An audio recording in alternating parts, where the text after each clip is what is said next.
Hey, it's Super Dude. How you been? And can I be honest with you for a moment?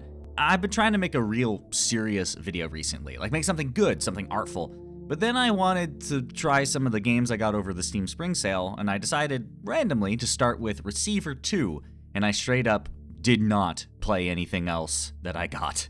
I'm sure Who's Lila is creepy and interesting. I've heard great things about Nine Souls. Look at how cute and frenetic Pepper Grinder is. I'm sorry to say, I still haven't played any of these. I have only been playing Receiver 2, this very simulated roguelike shooter created by Wolffire Games that simulates guns down to the exact manufacturing schematics and asks you to get comfortable with these guns. Like, really understand them, how they operate, how they load and unload, clear malfunctions, all while moving through these increasingly difficult levels with sentries and drones out to get your ass. I can't stop playing it, and maybe you'll like it too? And if over the course of this video all of this sounds interesting, but perhaps you'd like some other shooters that are a bit more arcadey and approachable, I will give you some more simulation shooter recommendations near the end. But first, content warnings for self-harm and suicide in this video. Viewer discretion is advised. Back to Receiver. There is a dedicated tutorial that plops you right in the middle of things from the moment you start the game that shows you how to move, the extreme dangers the turrets pose, and what your goal is when playing. And of course why you're in this situation.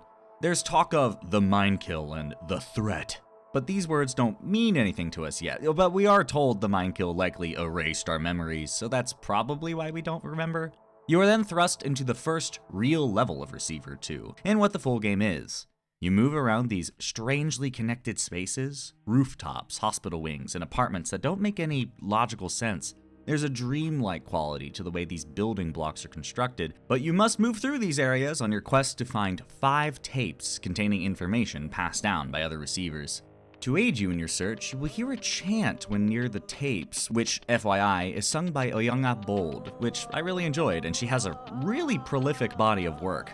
Sometimes I would just sit and listen to her sing, and each level's chant is different. Anyway, when you pick up a tape, you will hear genuinely useful information on gun safety, the history of the gun you're holding, just generally helpful mental exercises, and a fourth thing that I'll get back to later. Once you find your 5 tapes, you'll be able to move on to the next level. Easy, right? Maybe the first level is. In the first area, the only enemy you have to worry about are the sentries, which aren't so concerning. They scan predictably, they have multiple weak spots, so you'll probably be able to take them out easy, or even sneak past them. The second area, though, majorly steps up the danger level with drones and sleeping turrets. Drones are a smaller target that hit than the typical sentries, and could be floating anywhere in the environment. And if they see you, they bolt for you, making an already smaller target much harder to hit, challenging your ability to shoot accurately under pressure. And the sleeping turrets have a little sensor on the top that will wake up if you walk into their sight cone. Which, by the way, when the enemy sees you, the game makes this noise. And if you aren't ready for that sound, it'll likely shock you out of your skin. At least it does for me. Both of these enemies, and the further ones, all suggest a particular need from the player. To be patient. Don't sprint through these levels, or else a drone or surreptitious sentry might spot you, and if they hit you, you die. Immediately, sending you back down a level. Which of course has the effect of causing you to lose 15 minutes of careful progress because of one mistake, and then you rush through the previous level trying to get through it quickly, and then you lose again, and then you alt F4 the game because damn it. Which might sound frustrating, but for me, that's part of the appeal. It's not a good roguelike if you don't end the session by alt F4ing, I say. You know, I just realized I've talked for like 4-ish minutes without getting to the guns, and that is simply unacceptable. I am sorry. The guns are the entire point of Receiver 2. Each one is lovingly simulated down to the pins and safeties, each gun hand-selected to be in this game either because of its historical importance or distinctness against the rest of the cast. Reloading is going to take some getting used to, as reloading takes like 3 to 5 different keys to fully operate. For revolvers, some of the first guns you're given, you must knock out the cylinder, release the rounds, and if you have some that weren't spent, pick them up off the floor, load each bullet in individually, and then close the cylinder. And also, you can do a little spinny if you want to feel like a cowboy. There is extra minutia too, like how pulling back the hammer with F will make the next shot immediate, whereas if you don't, there will be a delay as pulling the trigger must engage that hammer first. If you're using a double action revolver, that is. Hope you anticipated the delay when preparing to fire. Even that thing I just said, when using a double action revolver, that is something the game actually simulates, so each gun has a different feel to it that you have to get used to. And another very important example of this is which guns have safeties and what types of safeties. Some guns have a physical safety, some just disengage the hammer, and some guns don't have a safety at all. You need to ensure the gun is safe before you stow it away. Probably the best example of that latter thing, at least in the case of Returnal 2, is the Glock. Now, the Glock does have a safety in the sense, it's this little thing on the trigger there. You have to get a full squeeze on the trigger if you want to fire it, which is to say, the safety for a Glock is good trigger discipline. Don't put your finger here if you don't mean to fire the gun. But because of the mine kill event, most guns are in improper shape and improperly stored, so the guns jam more here than they would in real life. And important to this conversation, you don't have a proper holster. So if a round is chambered in your Glock, which as you can see I clearly don't, and you stuff it into your pocket, you are very likely to pull that trigger and send a bullet firing straight through your leg. There's a cat back there. Acorn, what are you doing back there while I'm recording? On some of the larger caliber guns in the game, doing this will kill you dead in one shot, and it's one of the mistakes I make the most when playing. In order to prevent this very painful mistake, the universal answer, regardless of gun, is to hold the tab key, to pull the gun out or stow it slowly and safely, or make sure that the safety is on, and in the case of the Glock, ensure there's no bullet in the chamber when you go to stuff it away. In real life, the solution to this is a good holster meant for the Glock, by the way. This quirk of the Glock makes it a completely different beast to use compared to the rest of the guns of the game, and each pistol has its own quirks. The Desert Eagle is massive and destroys everything in one hit, but if you mishandle it, it will do the same to you. The single-action revolver has a light enough hammer that jumping and landing can engage and fire a bullet into your ass, so you have to be sure the hammer's not hanging over an active round when moving. The high point sucks and jams constantly, but in real life, it's an affordable model for those quirks, something that doesn't translate as well to a game. And the Glock, again, forces you to consider safe stowing every single time you put it away and take it out. And though definitely not as complicated, the drone enemies have a similar level of complication to their chassis. For example, there are two large rectangular boxes on the sentry's top. Destroying the front one fully disables the gun's ability to see you. It can't harm you in any way now. The back one is the ammo supply, so destroying that leaves the turret operational but useless. Theoretically, it can't harm you, but if the turret already saw you once before, it loads around in the chamber when they do so. So even if you destroy the ammo supply afterward, they still have one shot. And it only takes one shot to kill. And now is probably as good a time as any to let you know that if an enemy hits you, it's always one and done. You are dead. As opposed to if you hurt yourself either through improper use or fall damage or the like. In those cases, you tend to have one more, maybe even two more mistakes if you're lucky. It's a lot more forgiving of your personal mistakes than it is of getting hit by the enemies. You need to take those guys seriously.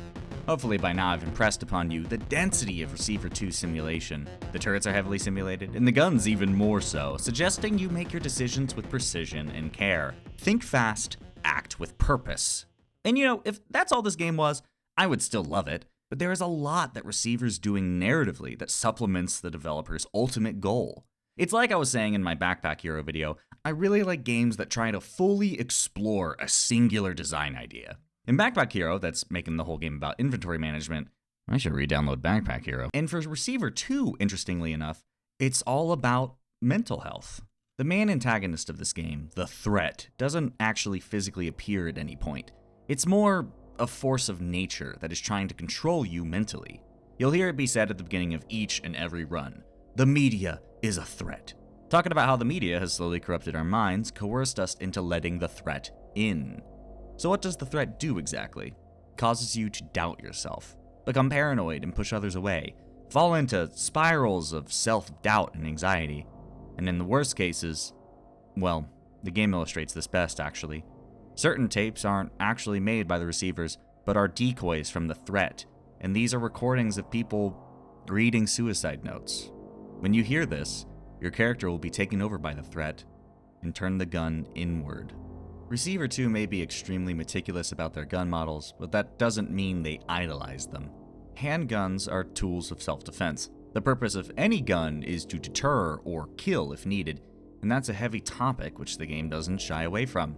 Some tapes go into the history of these weapons, including talking about some of the controversial ways some guns were made, like with the Colt 1911, or how the American military systematically reduces a soldier's natural aversion to killing another person with things like human-shaped targets and combat simulations. A conditioning the army forces because they don't want the soldiers to be racked with guilt because of killing for the state, but it does dehumanize the targets, and the conditioning works well. Too well, in fact. Some people even see themselves as targets in the mirror, something your character also seems to suffer from. And by the way, this sort of conditioning, it happens all over the place. It's happening to us. What is this, if not a combat simulation? And finally, there's a well-known unfun fact about guns that you've probably heard before and Returnal 2 simulates with upsetting precision. When you buy a gun, the most likely target is yourself.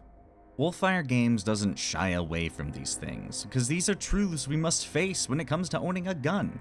It's a dangerous thing to own, most dangerous to yourself of all people, so you need to take this seriously. Know how to handle your gun and understand the danger. It ain't some toy or thing that you and I are going to be doing tricks with. Calm down, John Wick. It's a weapon, and all weapons are dangerous. You need to be mentally fortified against the dangers of the threat before you are capable of using a firearm. In game, that means recognizing when you're having an episode and unloading the gun. Remove the clip, spit out all the shells, have a perfectly empty chamber so it's impossible for you to hurt yourself.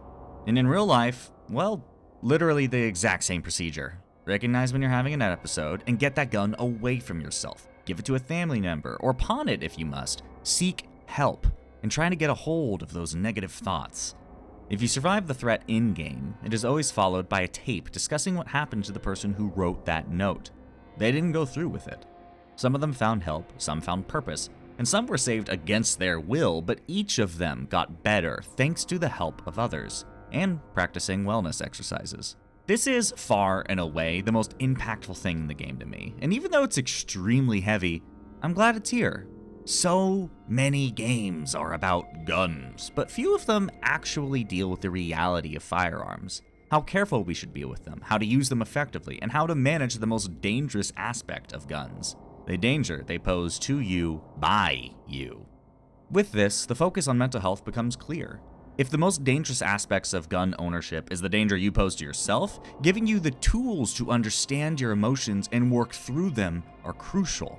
Practice your breathing, understand that emotions are moments and moments pass, and learn to put your phone away when it's getting you down. There's a lot of talk about media in this game, and that's largely because the news and social media wants to keep you in a cycle of rage and anxiety. It drives engagement and keeps up the clicks, and while that's obviously bad for you and your mental health, it's great for the advertisers, right? Those are the real tools Receiver 2 is giving you. The game simulates handgun mechanics and forces you to treat them like the weighty weapons that they are, and that's good. But the actionable stuff the game gives you are these mental health exercises. And the game knows this. Receiver 2 isn't a replacement for true gun safety exercises, though I'm sure they're helpful. What it's really doing is tricking people who really like simulationy shooters like myself into playing a game that asks you over and over to consider your mental well-being. Because there are people out there who likely care about you, or people who will, and someday you'll experience joy again, and this feeling, someday, shall pass. To paraphrase Nowhere from 1,000 Times Resist, no feeling is worth shooting yourself over. If these people's lives ended when they read these notes, that would have been it. An abrupt end of a life during a period of extreme pain. But each of their lives got better, even if it took some work or time. But upon reflection, later, each of them were thankful for the time they were given. Don't let your darkest moments go on to define your life. Ask for help from family, friends, or systems of assistance. And I hope your life continues and is defined by more than a painful and painfully abrupt end. So that's Receiver. It's a really focused game that forces you to internalize true gun safety and practice considered shooting in order to make it through the game, and it has been the only thing I've wanted to play recently. Hopefully I can turn on something else soon. I feel guilty for not trying out Nine Souls yet. But for those of you who thought, sounds cool, but it's a bit too rich for my blood, do you have something a little more arcadey? Here's your moment. Here are a list of games that are just a couple notches closer to arcade. If you want to play a game with a more human element to your foes, I have 2 multiplayer shooters for you. The first is Hunt Showdown, an extraction shooter from the people who made the old Crysis games, so it's a very, very pretty game that will probably tax your machine's graphics card. The game currently takes place in 1896, so the guns are appropriate to that period. Lots of bolt-action loaders, revolvers, shotguns, very little in the way of automatic weaponry, so you need to choose your shots carefully. But the real concern for Hunt is sound. The game is very quiet, so the sound of a gun popping off travels over a lot of that map, and other people are bound to notice. Couple that with the noises enemies make when they notice you, and the myriad sound hazards, from crows or downed horses to snapping twigs and broken glass, to just the noises your character makes when they commit aggressive action. There are a lot of ways to reveal your position. The sound profiling in this game is really top-notch, allowing you to reliably tell where enemies are through walls, what material they're walking on. Position and information are key to figuring out where the enemy is and getting your shot off whilst denying your enemy the same information. It's very cool and encourages a different set of skills compared to most multiplayer shooters, but that is both a positive and a negative. For one, this is a very, very distinct game, and two, it's got a steep learning curve to it. But if you're willing to try this game out, you will find a tight-knit community of players who absolutely adore this. In fact, this is my friend Gavin's favorite multiplayer shooter, which is where this footage is coming from. So if you play on PC, keep a lookout for the Poop Snatcher. I don't know why I read it like that. The only other downside to Hunt is that such a pretty game takes a lot of gigs, so it can be rough. But hey, it's 2025. If you're playing a multiplayer shooter, most of them are around 50 gigs or so nowadays anyway, and this one is just a bit more at 77 gigs. The other multiplayer shooter is Hell Let Loose, a multiplayer sim that I've mentioned in a previous video. Both of these games have similar considerations on the player level. Getting hit in the head is instant death, so there's a lot of cover that's chest height or crawl height, and you need to manage the position of your head and body so that you're not an easy target. But in Hunt, it's at most you and 2 others, whereas a game of Hell has 50 players to a side. So there's a lot more strategy placed in how the various squads move through the levels of Hell Let Loose. From setting up lines of defensive fire, performing pushes, and calling out tank positions so your squad leader can tell others and get that taken care of, it's a game that has a lot of strategy involved in your movements, though it's possible you won't even be able to tell on the individual level. Because of the existence of the medic class, almost everything knocks you out in one hit, so you need to be a lot more careful in Hell Let Loose compared to Hunt. But again, that's because there are 50 of you as opposed to 1, 2, or 3. Communication is a big part of Hell Let Loose, so make sure to pay attention to your squad leader and maybe even take out your microphone and partake yourself. Would that be so crazy? Though, that is also part of the downside of Hell Let Loose, which I failed to mention in the previous video, and I apologize for that. As a war simulator, the game attracts a lot of dudes, and as a war simulator about World War II, it attracts, well, gross authoritarian shitheads, you know the kind. This game can be pretty hostile to women and queer folks, so I'm sorry if that pushes you out of the fun. But on the other hand, you can shoot Nazis. Wouldn't it feel good to shoot Nazis? And make the gameplay experience of Nazi sympathizers who love selecting Germany worse? Roughly 50% of your game is going to be from the German perspective, and when you lose those, I consider that a silver lining. I may not have personally won, but then again, the Nazis lost, and that's a win for me. Oorah, oorah, go team, I guess. Or in this case, the other team. You know what I mean. And lastly but not leastly, returning to the single player, a game with a pretty in-depth shooting system but with a spoiled milk-ass aesthetic in Cruelty Squad, one of my favorite tactics shooters. Cruelty Squad is an odd game. To explain what you're looking at right now would take a while, but what I can tell you is that these enemies are wily and accurate at long ranges, so you can't just begin engagements from wherever. You need to consider the best approach, ensure you see the enemy before they see you, and take them out quickly and cleanly so they can't alert others to your presence. This lends well to a sort of breach and clear style of combat where you check your corners and kill your foes before they even know you exist, like Hotline Miami if it was 3D and looked like baby puke. I promised not to talk about it, but there's a lot to appreciate in the aesthetics and design of this beast. It's a game that does not like you, actively making it harder for you to play by being ugly, hard to control, and really hard. But the gameplay is awesome. It's surprising what a good single-player experience can put you through if they make their systems really nice to play with. If you want to play, the fun tactics shooter, you gotta look at all of this and listen to all of this. So, yeah, those are my suggestions. Play Receiver 2 or any of these other shooters if you're looking for something a little slower, where it's not about how many bullets you can throw down range, but how accurate you are, outsmarting your foes, whether they be robots, or other players. All are great and worth your time, and if you're shopping for more great things, might I suggest the YouTube channel Face Full of Eyes, whose thumbnail aesthetic was an obvious inspiration for this video's thumbnail, so, credit where credit's due. I've shouted out their videos in the past, but they're exceptionally thoughtful, and I love them. They're great, especially the handedness video, but I've also watched the Far Cry one, and that one's awesome. So everyone should really check them out. And if you thought this video was great as well, consider supporting me on Patreon, since that money helps fund this work. Almost saved up for that Shooty mic. It'll be a few more months at the current pace, but with more people, I can invest even further back into the process.